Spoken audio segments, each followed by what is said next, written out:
Learn English through stories B4. Adapted and modified by Kulwant Singh Sandhu. Contents: 1. The birthday party. 2. Farmer's wife and the mongoose. 3. The monkey and the crocodile. 1. The birthday surprise. It is Gurpreet's birthday. Her friends have planned a surprise party for her. Gurpreet has no idea what is going on. Her friends tell her to meet them at the park. It is a pleasant day. There is no rain. The wind is blowing very gently. The sky is blue. It is sunny and bright. Gurpreet goes to the park. Her friends are waiting. When she arrives, they all jump out and shout, "Surprise!" Gurpreet is so happy and grateful for her friends. They brought balloons, a ball, a big cake, and presents. They all sit together and sing happy birthday to Gurpreet. They finish eating the cake. Gurpreet's friends give her presents. Gurpreet is so excited to open them. She gets a new book, some clothes, and a necklace. She thanks her friends and gives them all big hugs. It is the best birthday ever, and Gurpreet feels so loved by her friends. She knows that they will always be there for her, no matter what. Gurpreet's friend Tina tells a story. The Wolf and the Lamb. One day, a lamb is eating sweet grass away from her flock of sheep. She doesn't notice a wolf walking nearer to her. When she sees the wolf, she starts begging, "Please, don't eat me, my stomach is full of grass. You can wait a while to make my meat taste much better. The grass in my stomach will be digested quickly if you let me dance." The wolf agrees. While the lamb is dancing, she has a new idea. She says, "I can dance faster if you take my bell and ring it so hard." The wolf takes the bell and starts to ring so hard. The shepherd hears the sound and runs quickly to save the lamb's life. The wolf sees the shepherd boy holding a big stick. The wolf sticks his tail between his legs. He ran away very fast. The lamb says to the shepherd boy, "Thank you, brother, for saving my life." They all laughed. Then Gurpreet's friend Mona tells a story. Cinderella. Once upon a time, there lived a beautiful girl called Cinderella. Cinderella lived with two ugly sisters and her wicked stepmother. They were very unkind to Cinderella. They made her do a lot of hard work. One day, an invitation came from the palace that invited everyone to the prince's ball, a dancing party. The wicked stepmother didn't allow Cinderella to go. The day of the ball arrived and Cinderella was left at the house. "I do wish I could go to the ball," she said. Just then, a lovely old lady with a gold wand in her hand appeared in the room. "I am your fairy godmother, and you shall go to the ball," she said. The fairy godmother asked Cinderella to find her a pumpkin, 6 mice, a rat, and 6 lizards. With the touch of her wand, the fairy godmother turned the pumpkin into a magnificent coach, the mice into 6 magnificent horses, the rat into a coachman, and the lizards into 6 footmen. Then the fairy godmother touched Cinderella with her wand. Cinderella's old dress turned into a beautiful gown, and on her feet were the prettiest glass slippers. "Remember, you must leave the ball before the clock strikes 12, said the fairy godmother. Cinderella arrived at the ball. She looked so beautiful that everyone wondered who she was. The prince asked Cinderella to dance, and they danced together all night. Cinderella was enjoying herself so much that she didn't notice the time. Midnight approached and the clock began to strike. Cinderella ran out of the palace. As she ran down the stairs, one of her glass slippers fell off. The prince ran after her, but he was too late. He found her glass slipper on the steps. The next morning, the prince went from house to house with the glass. slipper. At last, the prince came to Cinderella's house. The first ugly sister tried on the slipper, but her foot was too wide. The second ugly sister tried on the slipper, but her foot was too long. "Please, may I try on the slipper?" asked Cinderella. The slipper fit perfectly. The prince asked Cinderella to marry him.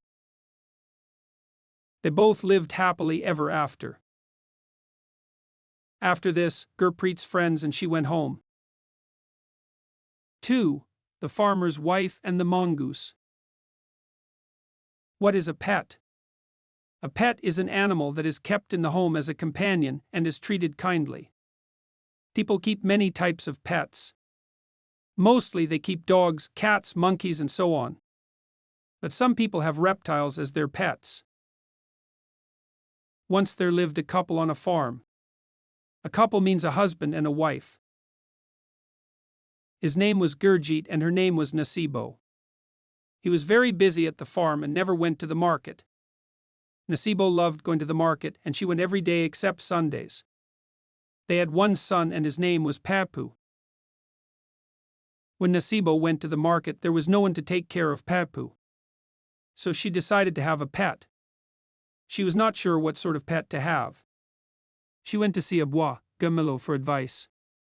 Bois had the presence of mind to solve any problems. After some discussion, Bois suggested Nasibo to have a mongoose as a pet. So Nasibo bought a mongoose from the animal market. It cost her 1,300 rupees. She named him Nevla. She trained the pet well. The pet helped her a lot.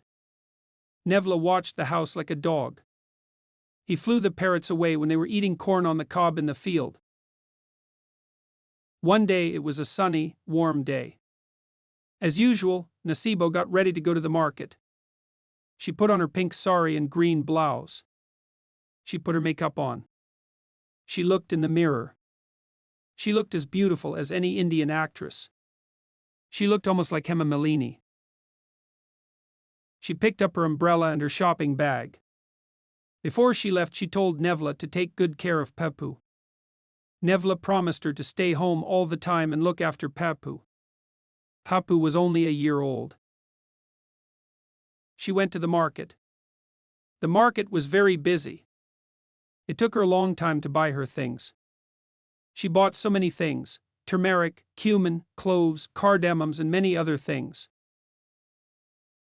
While she was shopping, she met her friend Usha. They have not seen each other for a while. They went to a tea stall.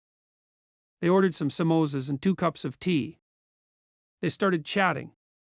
They went on and on. Some people say that women gossip more than men. I don't agree with this. But Nasibo and Usha did talk a lot. Finally, there was nothing left to talk about. So they left the market and went home. Nasibo put her shopping bag on the kitchen table. She went to the bathroom. After that, she felt better.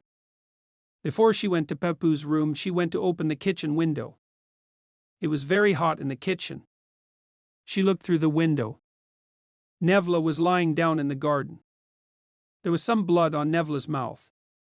He looked tired. Nasibo thought to herself, "It does not matter how much you train these wild animals. Wild animals are wild animals. God help me, I left my beloved baby in the care of this mongoose. He killed my baby and gobbled him. Oh, my Papu!" She screamed and went to Papu's room. Papu was playing with his toys and was very happy. Papu did not miss his mum at all when she was away. The pet Nevla took good care of him. Nevla played with him and gave him milk from the fridge when he needed it. What actually happened was, while Nasibo was gone to shopping, a snake came into the house. Most of the house was empty apart from Papu's room. When the snake saw the baby, water came to his mouth. He said to himself, "Oh, lovely, nice and juicy baby, we are cold-blooded animals, but this baby's blood must be nice and warm. I will eat some flesh and drink some nice and warm blood at the same time." The pet Nevla was just behind the snake. Before the snake could do anything, Nevla attacked the snake and killed it. Nevla ate most of the snake and the leftover he threw in the bin. Moral: we must not judge anyone quickly. The monkey and the crocodile. There was a jamun, blackberry, tree on the bank of a river. It was full of sweet jamun fruits throughout the year. A monkey called Raghu lived on this tree. He used to pass his days happily. He was always jumping and playing near the tree. One day, a crocodile named Magarmush came out of the river to take some rest under the jamun tree.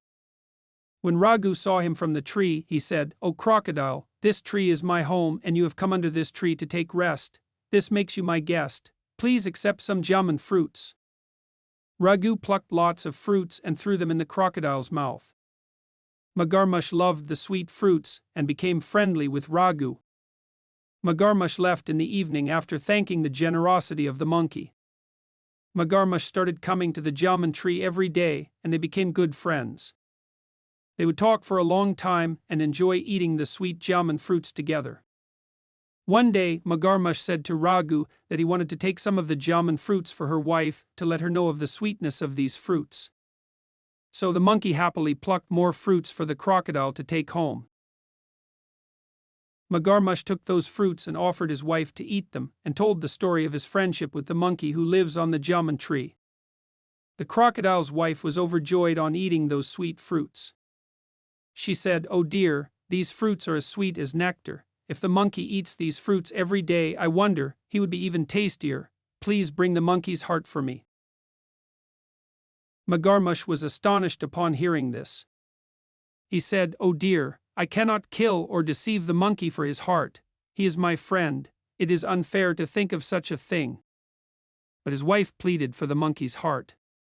When she could not convince the crocodile of doing it for her, she stopped eating and insisted that she would rather die if the crocodile refused to do as she wished. Magarmush was left with no other choice but to agree to her wishes. Although he was sad, he devised a plan to catch his friend and went to Raghu. He said, "O friend, my wife loved the fruits very much and I told my wife about our friendship. Now, she is anxious to meet you. She is angry with me for not introducing you to her earlier. So, she has invited you to our home for dinner. Please accept our invitation." The monkey accepted at once and said, "How can I come to your home? I cannot swim." The crocodile said, "Sit on my back, and I shall carry you to my home." And so Raghu sat on Magarmush, and they entered the water of the river. Magarmush took him to deeper water where he planned to kill him. At the same time, Raghu got very scared with so much water all around him. He pleaded with his friend to move slowly. At this moment, the crocodile knew that he had succeeded in his plan and had the monkey totally under his control. He thought that it was not possible for the monkey to escape from him, so he revealed his plan. "O monkey, the truth is I am taking you to make my wife happy. She wishes to eat your heart. She believes that the taste should be even better than the jamun fruits you have all the time." Upon hearing this, Raghu was taken aback. But he did not panic. Instead, he wittingly said, "O friend, why didn't you say that before? It would be my privilege if I could serve your wife with my heart. You are such a good friend, and you should have told me earlier. I keep my heart in the hole of the jamun tree. Let us go back and bring my heart at once." The foolish crocodile believed him and turned around. Magarmush took Raghu to the jamun tree, believing the monkey to bring his heart from the tree. But as soon as Raghu jumped down from the crocodile's back, he climbed up the tree and sat on a high branch. He had finally saved himself from the crocodile's evil plan. Magarmush wanted to know, "What is causing this delay? We are getting late, and my wife has been waiting." Raghu answered, "O foolish friend, how can one take out his own heart and keep it in the hole of the tree? You deceived me to kill me, and in return, I tricked you into saving myself. Let this be a lesson to you for being so unfaithful. Go away, and never return back." The crocodile knew he had been tricked and felt ashamed for his actions. He went away. The wise indeed say, "Use intelligence to win in difficult situations."